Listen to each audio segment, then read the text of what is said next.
సముద్ర ఆహార ఉత్పత్తుల ఎగుమతులపై విశాఖపట్నంలోని నోవెటల్ హోటల్లో ఇవాళ నిర్వహించే జాతీయ సదస్సుకు సీఎం చంద్రబాబు హాజరు కానున్నారు. విజయవాడ నుంచి హెలికాప్టర్లో బయలుదేరి ఉదయం 10 గంటలకు ఆంధ్ర విశ్వవిద్యాలయం ఇంజనీరింగ్ కళాశాల మైదానంలో దిగుతారు. ప్రపంచ పర్యావరణ దినోత్సవం సందర్భంగా అక్కడ మొక్కలు నాటుతారు. అక్కడి నుంచి సైకిల్ తొక్కుకుంటూ ఏయూ ఇంజనీరింగ్ కాలేజ్ రోడ్డు నుంచి 3 టౌన్ పోలీస్ స్టేషన్ మీదుగా పోలమాంబ ఆలయం వరకు చేరుకొని అక్కడ కుడివైపు మలుపు తీసుకుని ఈఎన్టీ చెస్ట్ ఆసుపత్రుల మీదుగా ఈస్ట్ పాయింట్ కాలనీలోకి వెళ్లి అక్కడ బీచ్ రోడ్డులోకి ప్రవేశిస్తారు. అక్కడి నుంచి వుడా పార్క్ హోటల్ జంక్షన్ మీదుగా నోవెటల్ హోటల్కు చేరుకుంటారు. మొత్తం మీద సుమారు 9 కిలోమీటర్లు చంద్రబాబు సైకిల్పై సవారీ చేయనున్నారు. ఇక ప్రపంచ పర్యావరణ దినోత్సవం సందర్భంగా అందరం కలిసి సంకల్పిద్దామని సీఎం చంద్రబాబు పిలుపునిచ్చారు.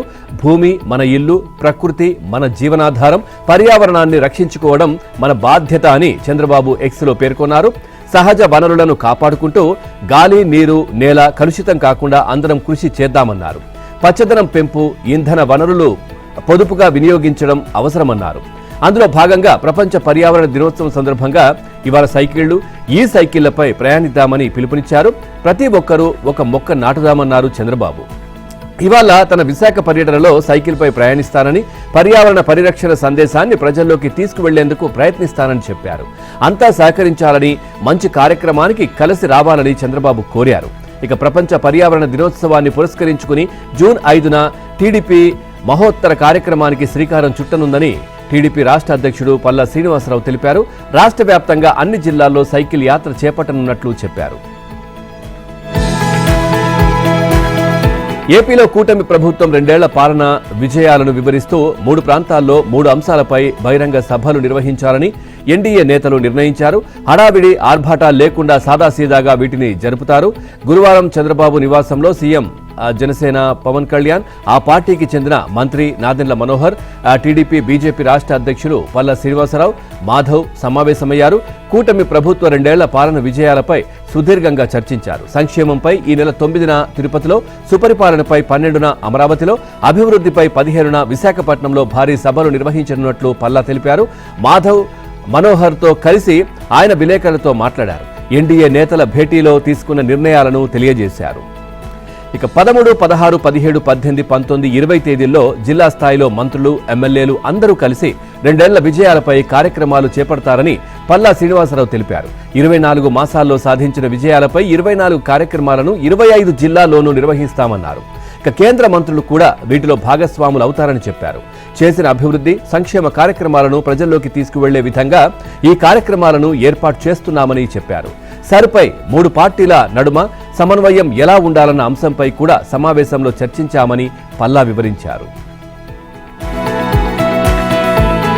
ఏపీ నుంచి ఖాళీ అవుతున్న 4 రాజ్యసభ స్థానాల్లో టీడీపీకి 3, జనసేనకు 1 కేటాయించాలని నిర్ణయం తీసుకున్నట్లు ముఖ్యమంత్రి చంద్రబాబు వెల్లడించారు. నిన్న సాయంత్రం ఆయన నివాసంలో ఎన్డీఏ నేతల భేటీ జరిగింది. ఈ సమావేశంలో చంద్రబాబు, డిప్యూటీ సీఎం జనసేన పవన్ కళ్యాణ్, ఇక బీజేపీ రాష్ట్ర అధ్యక్షుడు మాధవ్, టీడీపీ రాష్ట్ర అధ్యక్షుడు పల్లా శ్రీనివాసరావు, మంత్రి నాదెండ్ల మనోహర్ పాల్గొన్నారు. సుమారు 2 గంటల పాటు సాగిన సమావేశంలో రాజ్యసభ సీట్ల కేటాయింపు, అభ్యర్థుల ఎంపికపై చర్చ జరిగిందని సీఎం చంద్రబాబు ప్రకటనలో తెలిపారు. రాజ్యసభ స్థానాలపై 3 పార్టీల నేతలు ఏకాభిప్రాయంతో నిర్ణయం తీసుకున్నారని, త్వరలోనే అభ్యర్థులను ప్రకటిస్తామని తెలిపారు. రాష్ట్రం నుంచి ఎన్నికలు జరిగే 4 రాజ్యసభ స్థానాలకు గాను 1 జనసేనకు కేటాయించాలని ఎన్డీఏ సమావేశంలో నిర్ణయించినట్లు ఆ పార్టీ ఒక ప్రకటనలో తెలిపింది. ఈ స్థానానికి అభ్యర్థిని పవన్ కళ్యాణ్ నిర్ణయిస్తారని, ఆ తర్వాత పార్టీ ప్రకటిస్తుందని వెల్లడించారు. 2024 సార్వత్రిక ఎన్నికల సమయంలోనే కూటమి పార్టీల నడుమ సీట్లపై జరిగిందని, ఇక సర్దుబాటులో భాగంగా జనసేన తాను పోటీ చేయాల్సిన లోక్సభ స్థానాలను త్యాగం చేసినట్లు తెలిపింది. అప్పటి అవగాహనలో భాగంగా 2024-29 మధ్య జనసేనకు 3 రాజ్యసభ సీట్లు కేటాయించాలని నిర్ణయించారని, వాటిలో తొలి స్థానం ఈ దఫా ఎన్నికల్లో దక్కిందట్లు పేర్కొన్నారు. రాజ్యసభ సీటు విషయంలో పీసీసీ అధ్యక్షురాలు వైఎస్ షర్మిలారెడ్డికి నిరాశ ఎదురైంది. కర్ణాటక నుంచి ఆమెను ఎగువ సభకు కాంగ్రెస్ అధిష్టానం పంపనుందని పెద్ద ఎత్తున ప్రచారం జరిగింది. దీనిపై చర్చించేందుకు ఆమె భర్త అనిల్తో పాటు ఢిల్లీ వెళ్లి కాంగ్రెస్ అగ్రనేత రాహుల్ గాంధీ, ఏఐసీసీ అధ్యక్షుడు మల్లికార్జున ఖర్గేతో భేటీ అయ్యారు. పార్టీలో చేరే సమయంలోనే రాజ్యసభ సీటు ఇస్తామని హామీ ఇచ్చారని గుర్తు చేశారు. కాంగ్రెస్లోకి ఆమెను తీసుకురావడంలో కీలక భూమిక పోషించిన నాటి కర్ణాటక పీసీసీ అధ్యక్షుడు ప్రస్తుత సీఎం డీకే శివకుమార్ తనకు రాజ్యసభ విషయంలో గట్టిగా నిలబడతారని షర్మిల భావించారు. అయితే ఆఖరి విషయంలో కాంగ్రెస్ ఆ రాష్ట్రం నుంచి ఖర్గేను తిరిగి రాజ్యసభకు పంపాలని నిర్ణయించింది. అదేవిధంగా AICC media in-charge Pavan Khera, Karnataka Congress నేత మన్సూర్ అలీఖాన్లకు కూడా అక్కడి నుంచి అవకాశం కల్పించింది. చివరి నిమిషంలో ఖేరాను తీసుకురావడం, షర్మిలను తప్పించడం వెనుక ఉన్న రాజకీయ శక్తి ఎవరనేది ఇప్పుడు ఆమె శిబిరంలో జోరుగా చర్చ జరుగుతోంది. పాలమూరు సాగునీటి ప్రాజెక్టుల నిర్మాణంలో వేగమే లక్ష్యంగా ఉమ్మడి మహబూబ్ నగర్ జిల్లాలో సీఎం రేవంత్ రెడ్డి పర్యటన రెండో రోజు కొనసాగుతోంది. ఇవాళ సాయంత్రం ఉద్దండాపూర్ రిజర్వాయర్ వద్ద జరిగే బహిరంగ సభలో రేవంత్ పాల్గొననున్నారు. ఇక నిన్నటి పర్యటనలో సాగునీటి ప్రాజెక్టుల పూర్తికి భూసేకరణను మొదటి ప్రాధాన్యంగా గుర్తించాలని, భూసేకరణ పూర్తి చేయడానికి ప్రాజెక్టుల పనులు ముందుకు సాగవని, ఉమ్మడి జిల్లాలోని ప్రధాన సాగునీటి ప్రాజెక్టు పనులను వీలైనంత త్వరగా పూర్తి చేసేందుకు చర్యలు తీసుకోవాలని అధికారులను ముఖ్యమంత్రి రేవంత్ రెడ్డి ఆదేశించారు. ఇక పనులు వేగవంతం చేసి త్వరితగతిన ప్రాజెక్టులను పూర్తి చేయాలని నిర్దేశించారు. గద్వాల జిల్లాలోని గుడెందొడ్డి రిజర్వాయర్ను సందర్శించారు. ఇక జూరాల విస్తరణ ప్రణాళికలను సమీక్షించారు. కోయిల్ సాగర్, జూరాల, కృష్ణ, భీమా నదులపై తాజాగా ప్రతిపాదిస్తున్నటువంటి బ్యారేజీల పాత్రలను ఏరియల్ వ్యూ ద్వారా పరిశీలించారు. ఇక సోమశిలలోనే రాత్రి బస చేసిన సీఎం రేవంత్ ఇవాళ నార్లాపూర్ వద్ద పాలమూరు, రంగారెడ్డి ఎత్తిపోతల పథకం హెడ్ రెగ్యులేటర్, పంప్ హౌస్, కాలువ పనులు, కల్వకుర్తి పంప్ హౌస్ను పరిశీలించనున్నారు. ఆ తర్వాత వట్టెం రిజర్వాయర్ను చేరుకుని అక్కడి పనులను సమీక్షించి మహబూబ్ నగర్ జిల్లా భూత్పూర్ మండలంలోని కరివెన రిజర్వాయర్ను సందర్శిస్తారు. అక్కడే మీడియా సమావేశం నిర్వహిస్తారు. అనంతరం జడ్చర్ల మండలంలోని ఉద్దండాపూర్ రిజర్వాయర్ను సందర్శించి అక్కడ ఏర్పాటు చేసే బహిరంగ సభలో ప్రసంగిస్తారు. దీంతో సీఎం రేవంత్ రెండో రోజు పర్యటన ముగుస్తుంది. తెలంగాణలో సవరించిన భూముల విలువ నేటి నుంచి అమల్లోకి వస్తాయని, ఇకపై రిజిస్ట్రేషన్ చేసుకునే వారు నూతన విలువల ప్రకారమే స్టాంప్ డ్యూటీ చెల్లించాల్సి ఉంటుందని మంత్రి పొంగిలేటి శ్రీనివాసరెడ్డి తెలిపారు. శాస్త్రీయ పద్ధతిలో భూముల విలువలు సవరించామని పేర్కొన్నారు. రాష్ట్రంలో రిజిస్ట్రేషన్ ఛార్జీల పెంచే ఆలోచన ప్రభుత్వానికి లేదన్నారు. గురువారం ఆయన మీడియాతో ఇష్టాగోష్ఠిగా మాట్లాడారు. రాష్ట్రంలో గ్రామీణ ప్రాంతాల్లో వ్యవసాయ భూముల విలువలు ఎకరాకు 2.75 లక్షలు, మున్సిపల్ కార్పొరేషన్లో ఎకరాకు 5 లక్షలు, హెచ్ఎండిఏ పరిధిలో ఎకరాకు 10 లక్షలు, ఓఆర్ఆర్ లోపల ఎకరాకు 15 లక్షల చొప్పున కనిష్ట విలువ నిర్ణయించామని తెలిపారు.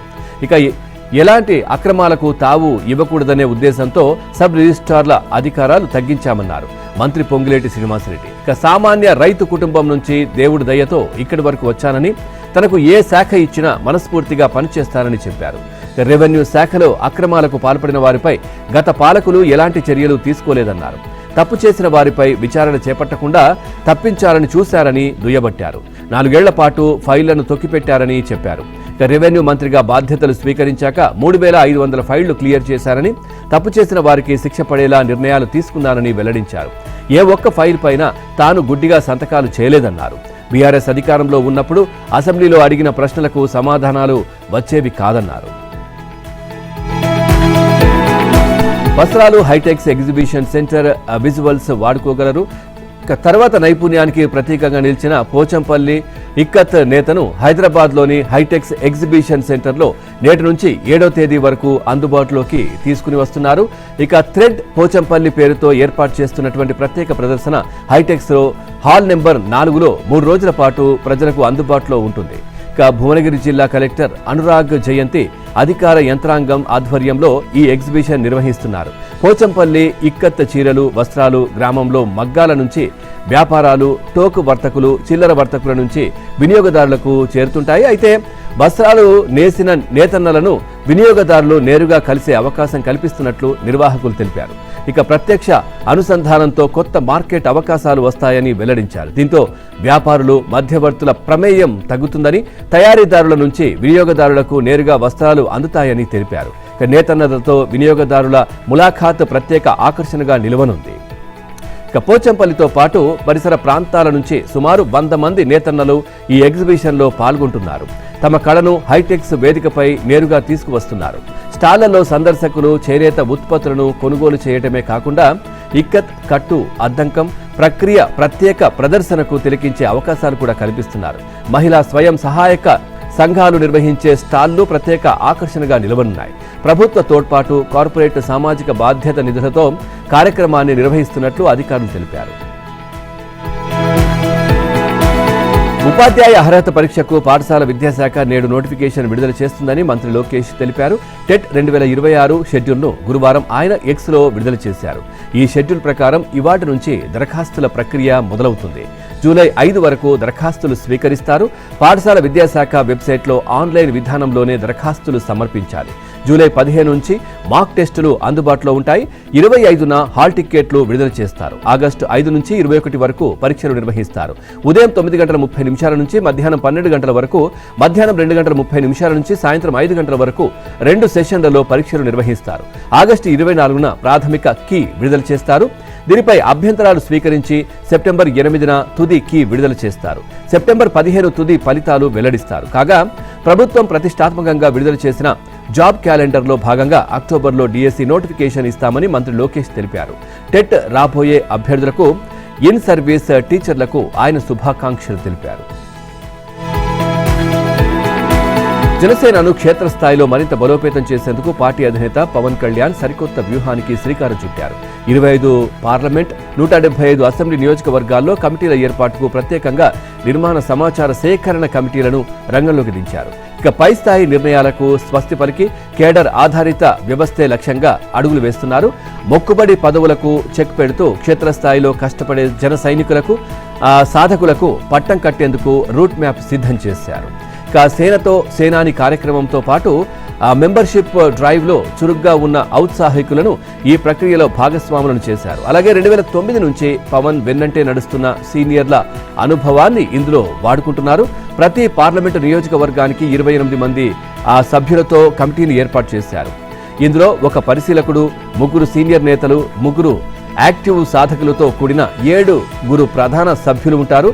వీరికి మరో 25 మంది సాధకులు కూడా నియమించారు. ఇక మహిళలకు కూడా తగిన ప్రాధాన్యం కల్పించారు. ఈ కమిటీలకు నాయకత్వాన్ని నిర్ణయించే లేదా నియామకాలు చేపట్టే అధికారం లేదు.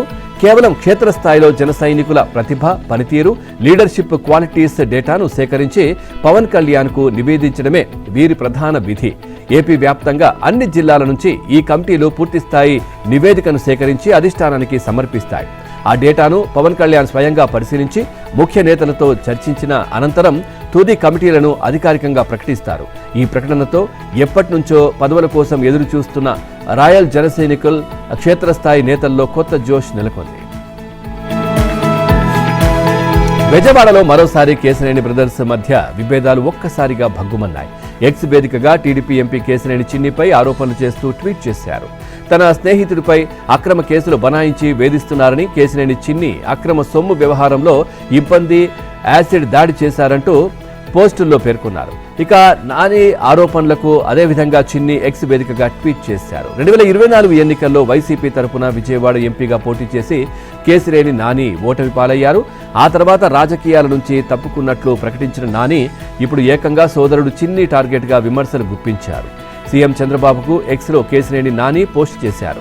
2 ఏళ్లుగా రాజకీయాలకు పూర్తిగా దూరంగా ఉన్నానని, ఏమాత్రం రాజకీయాలకు సంబంధం లేని తన స్నేహితుడు రాంబాబుపై ఎంపీ ప్రోత్సాహంతో తప్పుడు కేసులు బనాయిస్తున్నారని ఆరోపించారు.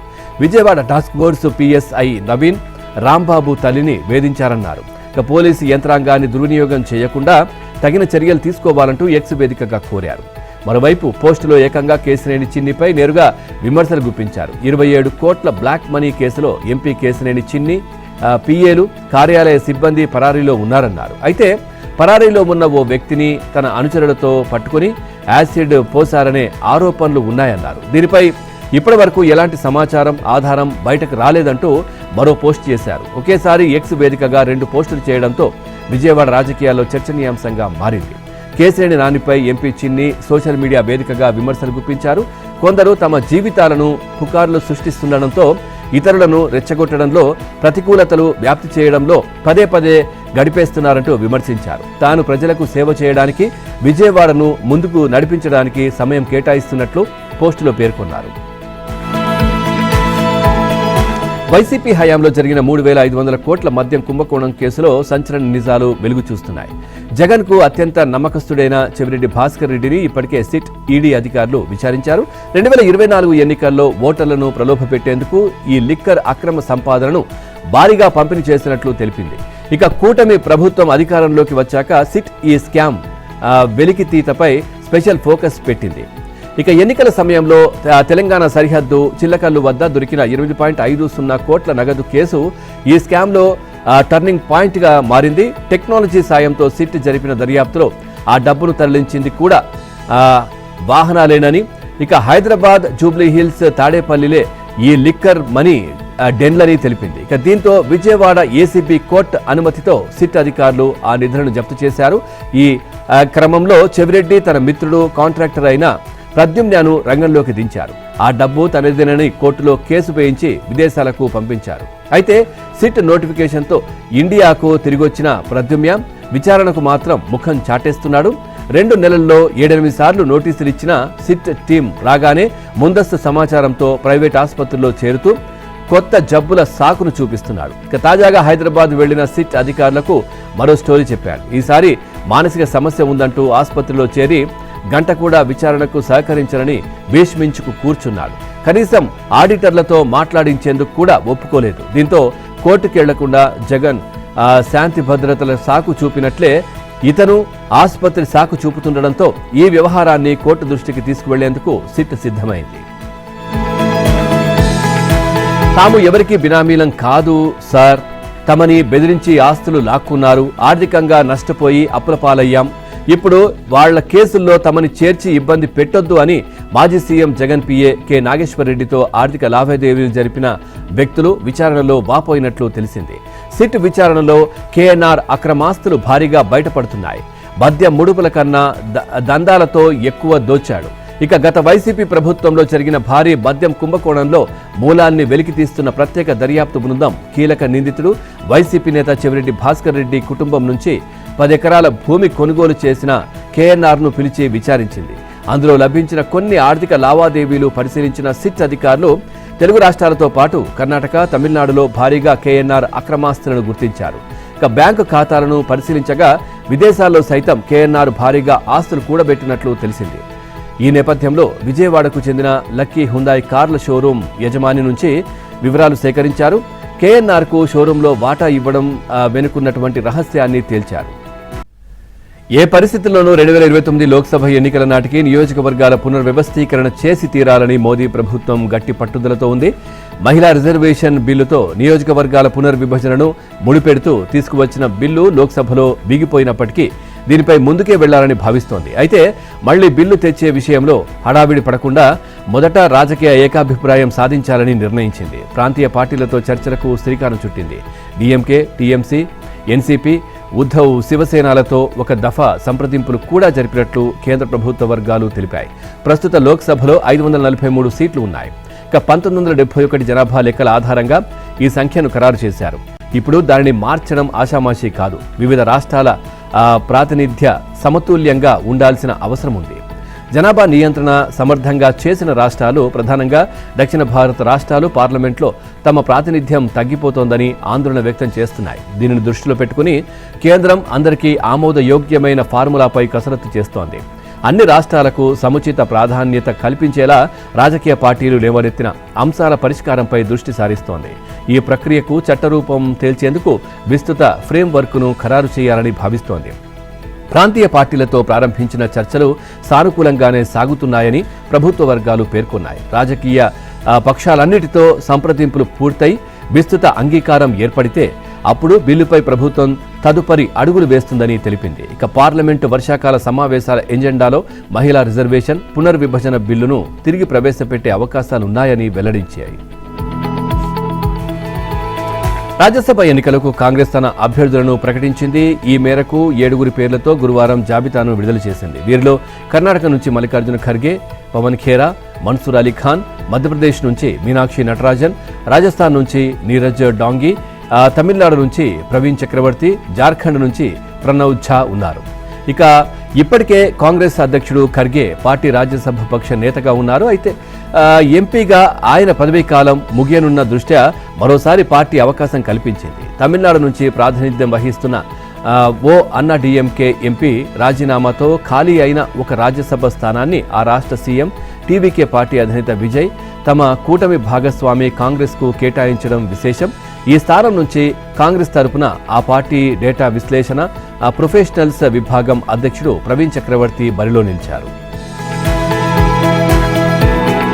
నీట్ పేపర్ లీకేజీ సిబిఎస్ఈలో గందరగోళంతో దేశవ్యాప్తంగా యువత ఆందోళన బాటపట్టిన వేళ ఈ అంశంపై కేంద్రాన్ని ఇరుకున పెట్టేందుకు ఇండియా కూటమి సిద్ధమవుతోంది. 2029 ఎన్నికలను లక్ష్యంగా చేసుకుని బీజేపీకి వ్యతిరేకంగా నిరసనలను ముమ్మరం చేసే యోచనలో కూటమి నాయకులు ఉన్నట్లు తెలిపింది. ఇక ఈ నేపథ్యంలో ఈ నెల 8న కాంగ్రెస్ నాయకత్వంలో ఇండియా కూటమి పార్టీలు సమావేశమవుతున్నాయి. కూటమిలో ముఖ్య భాగస్వామిగా ఉన్న తమిళనాడుకు చెందిన డీఎంకే ఈసారి సమావేశానికి హాజరు కారాదని నిర్ణయించింది. తమిళనాడు ఎన్నికల ఫలితాల తర్వాత డీఎంకే పొత్తును కాంగ్రెస్ వదులుకోవడమే దీనికి కారణం. అంతర్గత సంక్షోభంలో పడిన తృణమూల్ కాంగ్రెస్ ఈ భేటీకి హాజరవుతుందా అనేది అనుమానమేనని కాంగ్రెస్కు చెందిన ఓ రాజ్యసభ సభ్యుడు తెలిపారు. తృణమూల్ కాంగ్రెస్ మరో సంక్షోభం ముంగిట నిలిచింది. అసెంబ్లీ ఎన్నికల్లో ఘోర పరాజయంతో మమతను ధిక్కరించి 58 మంది ఎమ్మెల్యేలు బుధవారం వేరు కుంపటి పెట్టుకోగా ప్రస్తుతం ఎంపీలు కూడా అదే బాట పట్టినట్లు కనబడుతోంది. కనీసం 20 మంది ఎంపీలు బీజేపీలోకి ఫిరాయించేందుకు సన్నద్ధమవుతున్నట్లు తెలిసింది. అత్యున్నత స్థాయిలో ఈ దిశగా చర్చలు జరుపుతున్నట్లు సమాచారం. ఇదే జరిగితే మాజీ సీఎం మమతా బెనర్జీకి కోలుకోలేని దెబ్బే అవుతుందని రాజకీయ వర్గాలు అంటున్నాయి. టీఎంసీకి లోక్సభలో 28 మంది, రాజ్యసభలో 13 మంది ఎంపీలు ఉన్నారు. మమత అధికారంలో ఉన్నప్పుడు జరిగిన అవినీతి, ఆర్జీకర్ ఆసుపత్రిలో వైద్య విద్యార్థినిపై అత్యాచార ఉదంతంతో వ్యవహరించిన తీరును ఎంపీలు ఇటీవల తీవ్రంగా విమర్శిస్తున్నారు. ఇదే టీఎంసీ పరాజయానికి ప్రధాన కారణమని తప్పుపడుతున్నారు. వీరిలో అత్యధికులు గత వారం సీఎం సువేందు అధికారి నిర్వహించిన సమావేశానికి కూడా హాజరయ్యారు. ఉభయ సభల్లోనూ టీఎంసీలో చీలిక తథ్యమని ఆ పార్టీ వర్గాలు కూడా అంగీకరిస్తున్నాయి. ఇప్పటికే ప్రతిపక్ష నేత పదవిని టీఎంసీ కోల్పోయింది. రెబెల్ నేత ఋతువ్రత బెనర్జీ 58 మంది ఎమ్మెల్యేలను కూడగట్టుకుని దానిని కైవసం చేసుకున్నారు. అన్నామలై రాజీనామా గత 3 రోజులుగా జరుగుతున్న సస్పెన్స్ కు ఎండుకాటు పడింది. నేడు బీజేపీకి అన్నామలై రాజీనామా చేయనున్నట్లు తెలుస్తోంది. తాను పార్టీని వీడడానికి గల కారణాలతో పాటు కొత్త పార్టీపై ప్రకటన చేయనున్నట్లు తమిళ రాజకీయాల్లో హాట్ టాపిక్ గా మారింది. తన రాజీనామాకు గల కారణాలను బీజేపీ జాతీయ అధ్యక్షుడు నితిన్ నబీన్, కేంద్ర హోంమంత్రి అమిత్ షాను కలిసి వివరించినట్లు తెలుస్తోంది. గత కొంతకాలంగా పార్టీ కార్యక్రమాలకు దూరంగా ఉంటున్న అన్నామలై కొత్త పార్టీ పెట్టేందుకు అనుచరులు, సన్నిహితులతో సమాలోచనలు జరిపారు. జూన్ 4వ తేదీన అన్నామలై పుట్టినరోజున కొత్త పార్టీ ప్రకటన ఉంటుందని కోయంబత్తూరు వ్యాప్తంగా పోస్టర్లు కలకలం రేపాయి. 2 రోజుల క్రితం అధిష్టానం పిలుపుతో ఢిల్లీ వెళ్లిన అన్నామలై తన రాజీనామాకు గల కారణాలను అమిత్ షాకు వివరించారు. రాజీనామా చేయొద్దని అమిత్ షా చెప్పిన తర్వాత పలువురు నాయకులతో వరుస సమావేశాలు నిర్వహించారు. కానీ అన్నామలై మాత్రం కొత్త పార్టీ వైపే మొగ్గు చూపినట్లు సమాచారం. చివరకు తన పుట్టినరోజున బీజేపీకి రాజీనామా చేస్తే బాగుండదని ఇవాళ తమిళనాడులో మీటింగ్ ఏర్పాటు చేసుకుని పార్టీ ప్రకటన, రాజీనామా అంశాల గురించి చెప్పనున్నట్లు తెలుస్తోంది. హైదరాబాద్ శంషాబాద్ రాజీవ్ గాంధీ అంతర్జాతీయ విమానాశ్రయంలో ఎబోలా వైరస్ అనుమానిత కేసు కలకలం రేపింది. సూడాన్కు చెందిన ఓ విదేశీ ప్రయాణికుడిని ఆరోగ్య పరీక్షల అనంతరం గాంధీ ఆసుపత్రి ఐసోలేషన్ వార్డుకు తరలించారు. అతడి నుంచి సేకరించిన నమూనాలను పరీక్షల కోసం పూణే ల్యాబ్కు పంపించారు. ఫలితాల అనంతరం అసలు పరిస్థితిపై స్పష్టత రానుంది. ఇక ప్రస్తుతం ప్రజలు ఆందోళన చెందాల్సిన అవసరం లేదని ఆరోగ్య శాఖ అధికారులు తెలిపారు. సూడాన్ దేశస్థుడి పరిస్థితి మెరుగ్గా ఉందని వైద్యులు చెబుతున్నారు. దేశంలో మరో సంచలన స్కామ్ వెలుగులోకి వచ్చింది. ప్రముఖ గోల్డ్ కంపెనీ రాజేష్ ఎక్స్పోర్ట్ ఏకంగా 15 లక్షల కోట్ల స్కామ్ చేసినట్టు సెబీ గుర్తించింది. 2021-25 మధ్య కంపెనీ ఆదాయం 15 లక్షల కోట్లు అంటూ రాజేష్ ఎక్స్పోర్ట్స్ తప్పుడు ప్రాఫిట్స్ చూపించింది. కంపెనీ ఆదాయంలో దాదాపు 99.8% ఫేక్ అని నిర్ధారణ చేసింది. కంపెనీకి సీఎండీగా ఉన్న రాజేష్ మెహతాను కంపెనీ షేర్లలో ఎలాంటి ట్రేడింగ్ చేయకుండా నిషేధం విధించింది. సెబీ నివేదిక నేపథ్యంలో తాము ఏ తప్పు చేయలేదంటూ రాజేష్ ఎక్స్పోర్ట్స్ సంస్థ ఒక ప్రకటన విడుదల చేసింది. తమ ఆదాయ లెక్కలన్నీ సరైనవేనని, ఆదాయాన్ని అధికంగా చూపమనడం నిజం కాదని పేర్కొంది. తమకు సెబీకి మధ్య సమాచార లోపం, గందరగోళం కారణంగానే ఈ పరిస్థితి తలెత్తినట్లు కనిపిస్తోందని తెలిపింది. సెబీ విడుదల చేసింది మధ్యంతర నివేదికేనని, నిర్ణయమేదీ తీసుకోలేదని గుర్తు చేసింది. యూట్యూబర్ రమానందన దంపతులపై కేసు నమోదైంది. ఉద్యోగాలు, వీసా రెన్యువల్ పేరుతో పలువురు నుంచి పెద్ద మొత్తంలో వసూలు మోసం చేసినట్టు వెలుగు చూసింది. ఎన్టీఆర్ జిల్లా ఇబ్రహీంపట్నం స్టేషన్లో గత ఏడాది నవంబర్లోనే కేసు నమోదు కాగా ఆలస్యంగా బయటకొచ్చింది. ఇక ఎన్టీఆర్ జిల్లా కొత్తూరుకు చెందిన శివక్రాంతి కుమార్ అనే అతను వీసా రెన్యువల్తో పాటు భార్యకు సిఓఎస్ ఉద్యోగ అవకాశాల కోసం మధుకర్ను సంప్రదించారు. అందుకు 15 లక్షలు వారు చెప్పినట్లు 2 ఖాతాలకు బదిలీ చేయగా మోసం చేశారు. ఇక డెస్టినీ కన్సల్టెన్సీ పేరిట వీసా రెన్యువల్ చేస్తామని మోసం చేసినట్లు ఫిర్యాదులో తెలిపారు. ఇక భార్యాభర్తలపై కేసు నమోదు చేశారు. తీవ్రమైన వడగాల్పులు, ఠారెత్తించే ఎండలతో ఉడుకుతున్న దేశ ప్రజలకు భారత వాతావరణ శాఖ చల్లని కబురు చెప్పింది. ఖరీఫ్ సీజన్లో పంటల సాగుకు వెన్నుదన్నుగా ఉండే నైరుతి రుతుపవనాలు గురువారం కేరళంను తాకాయి. ఇప్పటికే కేరళం, లక్షద్వీప్, కర్ణాటక, తమిళనాడులోని కొన్ని భాగాలు, కెమెరూన్ ప్రాంతం, అరేబియా సముద్రం, బంగాళాఖాతంలోని పలు ప్రాంతాలకు రుతుపవనాలు విస్తరించాయి.